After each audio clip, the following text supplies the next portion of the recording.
KPK telah melakukan penyelidikan terhadap tindak pidana berupa penerimaan dan pemberian hadiah atau janji yang tadi kami sampaikan terkait persetujuan izin prinsip pembangunan cabang retail tahun 2020 di Kota Ambon. Setelah upaya-upaya dan kerja keras KPK dalam rangka pengumpulan informasi, keterangan, dan juga bukti permulaan yang cukup, KPK tentu bekerja keras dengan pengumpulan bukti yang cukup tersebut, maka pada malam hari ini kami ingin sampaikan hasil kerja KPK. Diawali sejak awal April 2022 yang lalu, KPK telah menetapkan dan meningkatkan suatu perkara dugaan tindak pidana korupsi ke tahap penyidikan. Dan KPK telah menetapkan ada 3 tersangka. Antara lain RL, Wali Kota Ambon periode 2011-2016, dan periode 2017 sampai dengan 2022. Di samping itu ada juga tersangka AEH, staf tata usaha pimpinan pada Pemkot Ambon. Dan tersangka ketiga adalah AR, swasta, karyawan AM di Kota Ambon. Di dalam perkara ini, tim penyidik melakukan upaya paksa terhadap saudara RL di salah satu rumah sakit swasta yang berada di Jakarta Barat.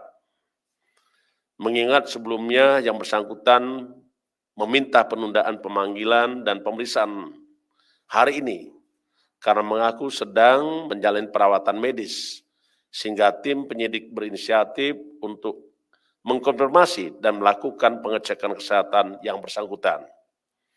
Hasil pengamatan dan pengecekan, tim penyidik mendapatkan yang bersangkutan dalam kondisi sehat walafiat, dan juga KPK melakukan pemeriksaan karena kondisinya dalam keadaan sehat.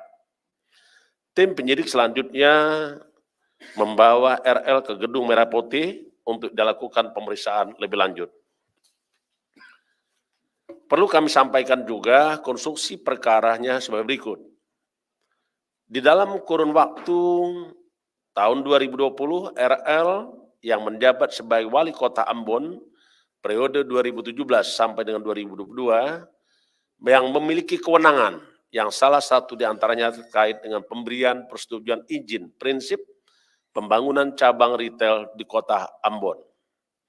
Dalam proses pengurusan izin tersebut, Saudara AR aktif berkomunikasi hingga melakukan pertemuan dengan RL agar proses perizinan bisa segera disetujui dan diterbitkan.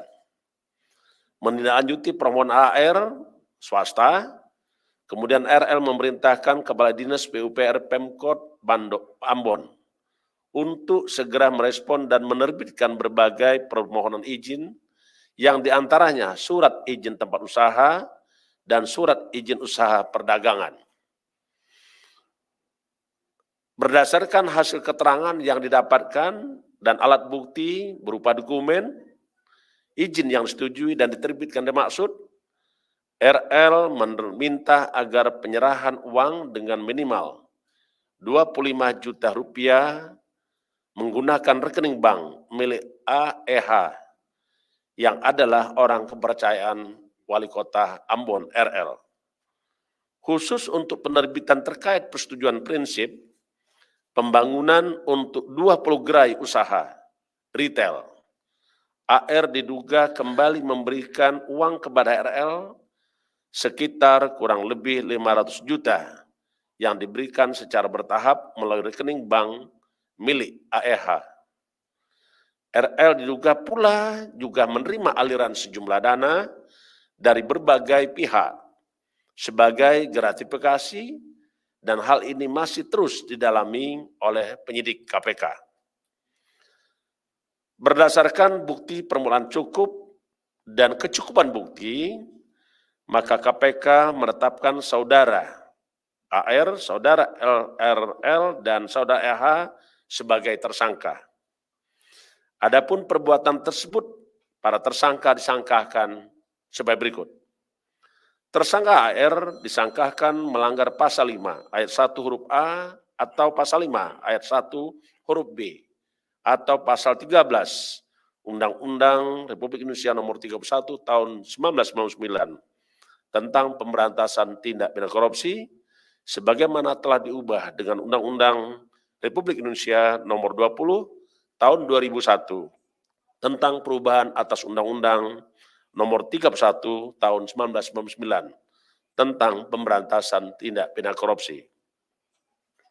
Sedangkan tersangka RL dan AH disangkakan melanggar pasal 12 huruf A atau pasal 12 huruf B atau pasal 11 dan atau pasal 12B besar Undang-Undang Republik Indonesia Nomor 31 Tahun 99 tentang pemberantasan tindak pidana korupsi sebagaimana telah diubah dengan Undang-Undang Republik Indonesia Nomor 20 Tahun 2001 tentang perubahan atas Undang-Undang Nomor 31 Tahun 1999 tentang pemberantasan tindak pidana korupsi yaitu pasal 55 ayat 1 ke 1 KUHP.